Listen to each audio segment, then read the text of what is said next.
সুন্দরবনে এক জেলের জালে ধরা পড়েছে ৩২ কেজি ৭০০ গ্রাম ওজনের একটি জাভা ভোলা মাছ। ৩,১২,০০০ টাকায় বিক্রি হয়েছে মাছটি পশ্চিম সুন্দরবনের সাতক্ষীরা রেঞ্জের বাটুলা নদীতে দেলোয়ার হোসেন নামে এক জেলের জালে ধরা পড়ে।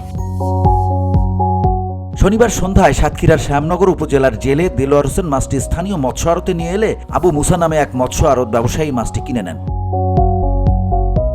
জেলে দেলোয়ার হোসেন জানান, সুন্দরবন সাতক্ষীরা রেঞ্জের কোবাতক স্টেশন থেকে পাশ নিয়ে সুন্দরবনে মাছ ধরতে যায়। গত বৃহস্পতিবার দুপুরে সাতক্ষীরা রেঞ্জের বাটুলা নদীতে মাছ ধরার সময় জালে ৩২ কেজি ৭০০ গ্রাম ওজনের একটি জাভা ভোলা মাছ ধরা পড়ে।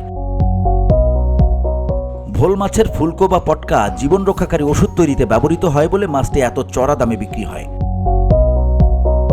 BOD Bangla news desk.